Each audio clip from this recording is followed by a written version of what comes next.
For someone who, when you were creating your debut album, pawned her wedding ring, your guitar gear, and your car, how does it feel to be here on the Grammys red carpet right now?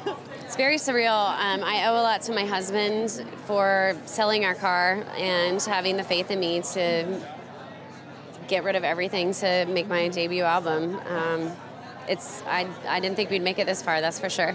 Look how far you've come. What is your music has a message, and for fans who may not be familiar with it, what do you want them to take away? You know, I try to write about real life experiences, what I've been through, and what's going on in the United States today, because there's a great political divide, and I think that, you know, women's voices a lot of times get shut out of, you know, discussions, and so I'm here for it.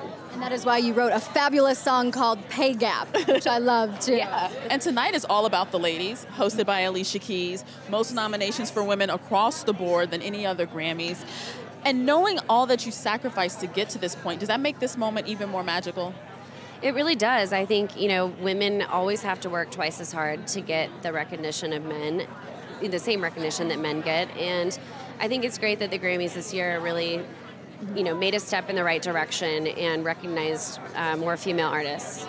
Yeah. And speaking of women, we have a little baby girl, huh? Aww. Now, is it true that Loretta Lynn gave you permission to name your daughter, her middle name Lynn, correct? Yes, she did. Before we knew the gender, she said, you know, Lynn works for a boy or a girl, so she threw that out there, and we're definitely using it. You are? Okay, I was going to say either Lynn or maybe Dolly. Yeah. I think Loretta is definitely our fairy godmother. It's incredible to see artists like her. You know, she gave birth to twins when her career was just getting started, and she was back on the road touring in Germany just 2 weeks after she gave birth. So she paved the way for sure. One's on the way, the pill. It's, you know, Pay Gap follows in those footsteps for sure. Are you already back in the studio?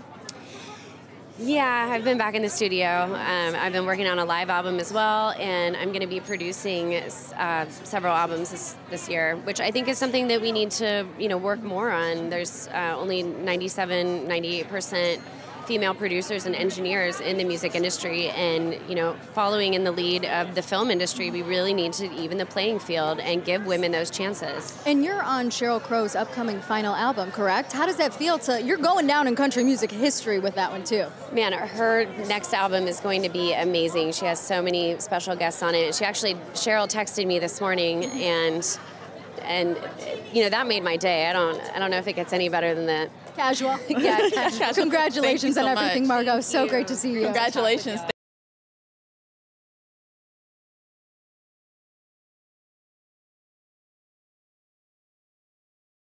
What's up, y'all? This is B.O.B. This is G-Eazy. I'm Mo. This is Julia Michaels. This is Logic. Make sure you subscribe to the Recording Academy channel.